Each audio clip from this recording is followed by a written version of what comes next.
Assalamualaikum warahmatullahi wabarakatuh. Nama saya Vivian Indriani dari kelas 5B akan menyampaikan materi tentang standar proses. Undang-Undang Nomor 20 Tahun 2003 tentang Sistem Pendidikan Nasional Pasal 1 Angka 1 menyatakan pendidikan adalah usaha sadar dan terencana untuk mewujudkan suasana belajar dan proses pembelajaran agar peserta didik secara aktif mengembangkan potensi dirinya untuk memiliki kekuatan spiritual keagamaan, pengendalian diri, kepribadian, kecerdasan, akhlak mulia, serta keterampilan yang diperlukan dirinya, masyarakat, bangsa, dan negara. Prinsip pembelajaran meliputi diri peserta didik diberitahu menjadi peserta didik mencari tahu.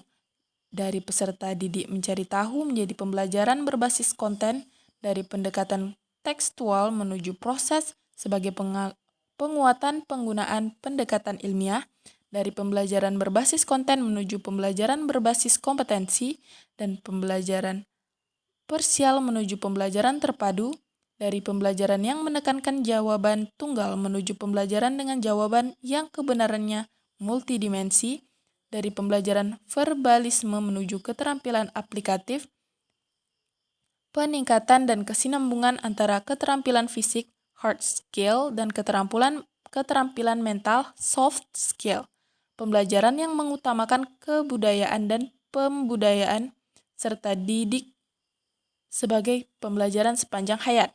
Pembelajaran yang menerapkan nilai-nilai dengan memberi keteladanan, ing ngarso song tulodo, membangun kemauan, ing madyo mangun kurso, dan mengembangkan kreativitas serta peserta didik dalam proses pembelajaran, tautut uri handayani.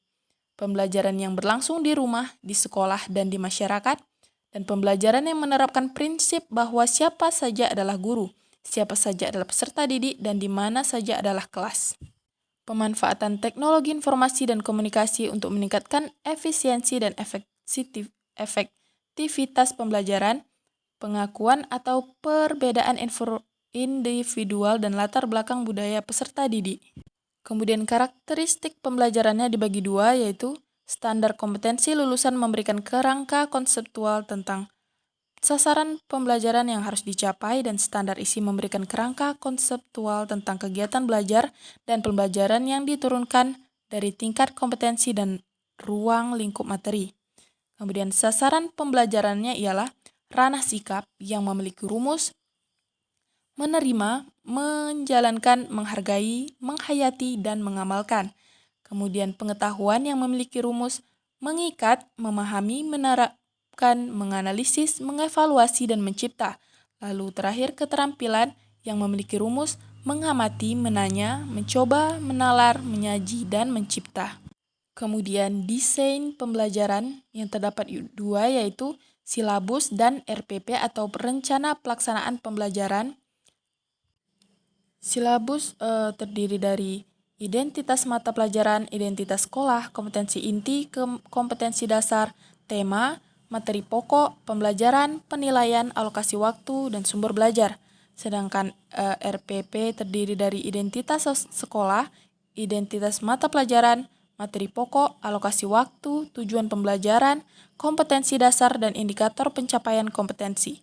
Materi pembelajaran, metode pembelajaran, media pembelajaran, sumber belajar, langkah-langkah pembelajaran, dan terakhir penilaian hasil pembelajaran. Kemudian persyaratan pelaksanaan proses pembelajaran, terdapat alokasi waktu jam tatap muka pembelajaran yang setiap tingkatnya berbeda-beda, seperti SD 35 menit, SMP 40 menit, dan seterusnya. Dan juga rombongan belajar yang memiliki tingkat yang berbeda-beda, seperti SD, jumlah rombongan belajarnya dari 6 sampai 24, dan maksimal perombongan belajarnya ialah 28, dan seterusnya.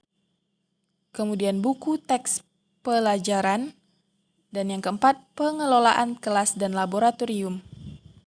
Di sini guru wajib menjadi teladan dalam menghayati dan mengamalkan ajaran agama, perilaku jujur, disiplin, tanggung jawab, peduli, serta mengatur volume dan intonasi suara yang baik, menggunakan kata yang santun, lugas, dan mudah dimengerti, menyesuaikan materi sesuai dengan kemampuan murid, menciptakan ketertiban, kedisiplinan, dan lainnya, serta mendorong dan menghargai peserta didik untuk aktif di kelas, dan pertemuan pertama menjelaskan silabus pelajaran dan juga tepat waktu.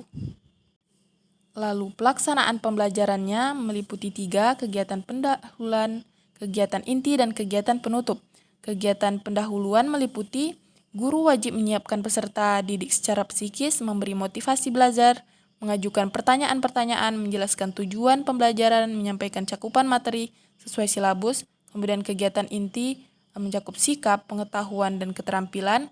Kemudian kegiatan penutup yaitu menemukan manfaat hasil pembelajaran, memberikan umpan balik hasil pembelajaran, memberikan tugas individu atau kelompok, serta menginformasikan kegiatan belajar pertemuan berikutnya. Kemudian di sini terdapat pasal standar proses pendidikan. Yang pertama adalah pasal 1, yaitu standar proses pendidikan dasar dan menengah. Selanjutnya disebut standar proses merupakan kriteria mengenai pelaksanaan pembelajaran pada satuan pendidikan dasar dan satuan pendidikan dasar menengah untuk mencapai kompetensi lulusan. Kemudian yang kedua, standar proses sebagaimana dimaksud pada ayat 1 tercantum pada lampiran yang merupakan bagian yang tidak terpisah dari peraturan menteri ini.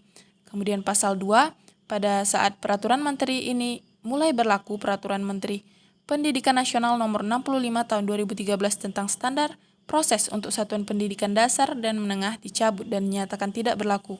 Kemudian pasal 3, peraturan menteri ini mulai berlaku pada tanggal diundangkan, agar setiap orang mengetahuinya, memerintahkan pengunduran peraturan menteri ini dengan menempatkannya dalam berita Negara Republik Indonesia. Sekian penyampaian saya. Assalamualaikum warahmatullahi wabarakatuh dan thank you.